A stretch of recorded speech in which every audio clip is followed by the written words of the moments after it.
One of the hardest truths to internalize is that delay does not mean denial. When things don't unfold according to our timeline, we immediately assume something has gone wrong. We question, we doubt, we grow anxious. Yet if you look deeper, through the lens of faith, every delay carries a message. Allah is preparing you for something greater. It's not that your prayer has been ignored, it's that the timing is being perfected. The silence you feel from Allah is not abandonment, it's a sign that He's working on something within you before He gives something to you. We often think of preparation as something external, waiting for the right opportunity, the right people, the right circumstances. But Allah's preparation begins within. Before He changes your situation, He changes you. Because if you are not ready internally, even the best of blessings can become burdens. Sometimes what you ask for is pure, but you are not yet prepared to carry its responsibility. So Allah, in His mercy, holds it back, not to punish you, but to protect you. He withholds what you desire until you grow into the person who can handle it with wisdom, gratitude, and humility. Think of the life of the Prophet A. Before revelation descended, he spent years in reflection, years of solitude in the cave of Hira, away from the noise of Makkah. Why? Because even for the greatest of creation, spiritual preparation was necessary before divine mission. Allah could have revealed the Quran at any time, but He chose to prepare the Prophet's heart first. And that lesson is timeless. The greater your purpose, the longer your preparation. So when your life seems paused, don't assume you're forgotten. Perhaps you're just in your Hira, being refined in ways only Allah understands. There's something profoundly psychological about this process too. Human beings crave immediacy. We live in an age of instant results, instant gratification, instant communication. But the soul doesn't grow through speed, it grows through stillness. Delay forces introspection. It makes you confront your dependence, your expectations, your attachment to control. When things don't go your way, Allah is teaching you to let go, not to give up, but to surrender. That surrender is not weakness, it's the highest form of strength. Because only when you release control can you truly experience tawakkul, the peace of trusting the one who already knows the outcome. And here's the paradox. The waiting that feels like stagnation is actually movement in disguise. Your patience is building depth. Your silence is teaching wisdom. Your restraint is strengthening character. You may not see the progress, but Allah sees it unfolding perfectly. The fruit doesn't appear the moment you plant the seed. There's a season of darkness, hidden growth beneath the soil. Likewise, your soul is being nurtured in unseen ways during your waiting. What you perceive as delay is often the period where Allah aligns your circumstances, polishes your intentions, and shapes you into the person who can receive what's destined with grace rather than arrogance. So instead of asking, why is this taking so long? Begin to ask, what is Allah teaching me in this time? Because once you understand that delay is part of divine design, patience becomes easier to practice. You stop resisting the process and start trusting it. You begin to see that Allah is not just preparing a blessing for you.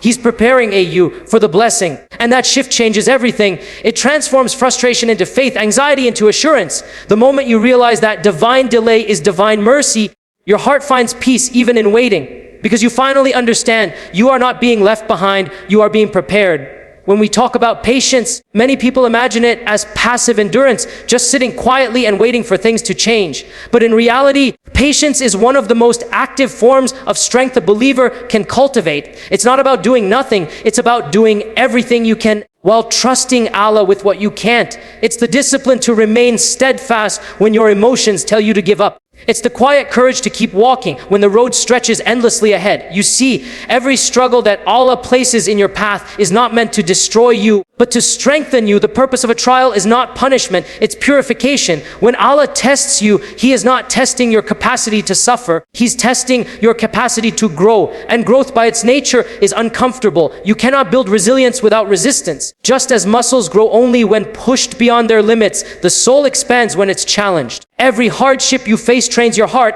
to depend more on Allah and less on the world. Think about it. If life were effortless, we'd never learn humility. We'd never experience the sweetness of dua. We'd never cry before Allah with sincerity. The pain that bends your knees in sujood is the same pain that lifts your soul towards Him. That's the paradox of spiritual growth. The moments that hurt the most are often the ones that heal you most deeply. Through struggle, Allah teaches you what no book or lecture can. He teaches you yourself. A patience, therefore, is not weakness. It's the highest expression of faith. When you remain calm amidst chaos, you are declaring that your trust in Allah outweighs your fear of the unknown. You are saying, I don't understand what's happening, but I know who is in control. That state of inner surrender is what psychologists might call radical acceptance. But in our tradition, it's called the rida, contentment with the divine decree. It's when your heart stops fighting reality and starts finding peace in Allah's wisdom. Yet, we often misunderstand what it means to be patient. We think patience is suppressing pain, pretending everything is fine. But patience is not denial, it's dignity. It's allowing yourself to feel deeply without losing faith. The Prophet cried, he grieved, he suffered, yet his heart never wavered in trust. That's true sabr. It's emotional honesty anchored in spiritual certainty. It's saying, this hurts, but I know there's purpose in the pain, and that purpose is transformation. Every trial carves away parts of your ego, your attachments, your illusions of control. Slowly, Allah removes everything you rely on until you realize the only one you can rely on is Him. That realization is the essence of tawakkul. It's not learned in comfort, it's learned in crisis. You cannot develop spiritual strength in theory. It's forged in the heat of hardship through nights of unanswered prayers and days of silent perseverance. So when you're being tested, don't ask, why me? Ask instead, what is Allah building within me? Maybe He's teaching you patience because the blessing you seek requires emotional maturity. Maybe He's teaching you resilience because the path ahead demands it. Maybe He's teaching you trust because your future success would destroy you if your heart isn't grounded in faith. Every trial then is a form of divine training, not to break you, but to prepare you for the weight of His favor. And remember, even pain is not without reward. Every tear, every sigh, every restless night endured with patience is written as worship. You may not see the results in this world, but every moment of sabr is planting seeds of reward in the next. The believer's strength is not in avoiding pain, but in transforming it into prayer. So when you find yourself struggling, don't rush to escape the discomfort.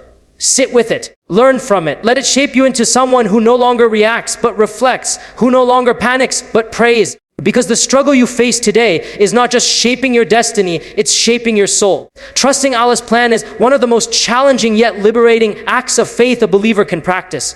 Because trust at its core is surrender. And surrender is not easy for the human ego. We live in a world that celebrates control. We're taught from childhood to plan, to prepare, to strategize. And yes, Islam encourages effort and responsibility. But alongside effort, we are asked to remember something deeper. That outcomes are never truly in our hands. We plan, but Allah decides. And it is in that space between effort and acceptance that faith is truly tested. You see, when life unfolds according to your expectations, trust doesn't require much strength. It's when everything seems to fall apart, when the doors you prayed for remain closed, that real tawakkul is born.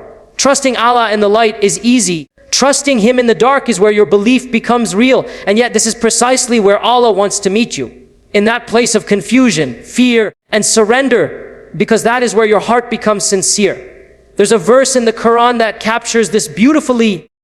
But perhaps you hate a thing and it is good for you, and perhaps you love a thing and it is bad for you. Allah knows, while you know not. 2 Son 260. This verse isn't just theological, it's deeply psychological. It invites us to step outside the limits of our own perception. You and I only see a single moment, the immediate pain, the closed door, the missed opportunity. But Allah sees the entire story. What looks like rejection today might be protection in disguise. What feels like loss might be redirection towards something far greater than you ever imagined. And here's where the heart struggles. Because we want clarity, not mystery. We want to see how things will turn out before they do. But trust doesn't work that way. Trust begins where understanding ends. If everything made sense, faith would have no meaning. So Allah withholds certain answers, not to frustrate us, but to train our hearts to rely on Him even when the path is hidden. That hiddenness is not neglect. It's a divine form of guidance that humbles the intellect and elevates the soul. Psychologically, this surrender brings peace. Because what exhausts us most in life isn't the waiting itself. It's the illusion that we could have controlled the outcome if only we'd done something differently. But when you internalize that Allah's decree is perfect, you stop fighting the past and fearing the future. You learn to live in the present moment with contentment, knowing that everything that reaches you was meant for you, and everything that misses you was never yours to begin with. That realization dissolves anxiety at its root. And this doesn't mean you stop striving. Islam never teaches blind fatalism. Rather, it teaches a balance to tie your camel and then trust in Allah, do your best, but recognize that success doesn't come from your effort alone. It comes from His permission. You walk your path with determination, but your heart remains at peace whether the result is in your favor or not. That is true tawakkul. Effort without arrogance, patience without despair. When you live with that mindset, even life's disappointments become bearable. You start seeing Allah's mercy in the places you once saw misfortune. You begin to realize that unanswered prayers are sometimes the most merciful answers of all. because Allah will never deprive you out of cruelty, only out of wisdom. So when the plan doesn't make sense, remind yourself you see only a pixel while Allah sees the entire picture. Your role is to trust that His design is flawless, even when your understanding is not. Every trial you face is not random. It is part of a divine design meant to transform you from who you are into who you are meant to become. But transformation by its nature is not comfortable. You cannot evolve without being stretched. You cannot mature without being tested. And so when Allah places you in situations that challenge your peace, your patience, or your pride, it's not because He wants to hurt you. It's because He wants to grow you. He's preparing you for a version of yourself that can carry blessings you aren't yet ready for. We often pray for strength, for wisdom, for faith, but we forget that these qualities don't appear overnight. Strength is born through struggle. Wisdom is refined through mistakes. Faith deepens through moments of doubt and loss. If Allah were to give us comfort all the time, our spiritual muscles would remain weak. Just as the body must experience resistance to build endurance, the soul must face hardship to develop resilience. You don't learn patience by reading about it. You learn it by wading through tears. You don't learn gratitude by speaking it. You learn it by losing something precious and realizing that even loss carries hidden mercy. Look at how Allah transformed those before us. Yusuf Imitodovififi was not prepared for leadership in a palace. He was prepared in the darkness of a prison. Musa Ialithfisi was not molded in a classroom. He was shaped in exile in the wilderness, stripped of privilege, reliant on nothing but Allah. Even our beloved prophet was not handed his mission in ease. He was prepared through years of grief, rejection, and loss. Every hardship was a form of divine training, teaching endurance, empathy, and humility. Without those experiences, they would not have been ready to carry the weight of their purpose. And the same principle applies to us. Sometimes the trials you face are not obstacles, they are your teachers. They expose your weaknesses so you can strengthen them. They humble your heart so you can realign it with Allah. They remind you that growth rarely happens in moments of comfort, but always in moments of struggle. That's why, when you look back on your life, the moments that shaped you most were rarely the easiest ones. They were the ones that demanded faith when you had none left, hope when everything seemed hopeless, and patience when your heart was breaking. Philosophically, this process makes perfect sense. We are beings of potential, not perfection. Our journey in this world is one of becoming. Each trial removes another layer of arrogance, another illusion of control, another attachment that keeps us from our true purpose. You cannot meet your higher self without first confronting your weaker self. And so Allah allows certain storms not to destroy you, but to clear the path between who you are and who He destined you to be. Psychologically too, this transformation has depth. When you learn to endure pain with purpose, your relationship with suffering changes. You stop asking, why is this happening to me? And begin asking, what is Allah trying to teach me through this? That question alone shifts your mindset from victimhood to growth. You stop seeing yourself as someone being punished and start seeing yourself as someone being prepared. The same pain that once made you cry now becomes the reason you rise stronger, wiser, and more compassionate than before. So when you find yourself in a season of hardship, remember, this isn't the end of your story, it's the middle of your transformation. What feels unbearable today may one day be the very reason you become who you were always meant to be. Every scar will make sense when you see what it prepared you for.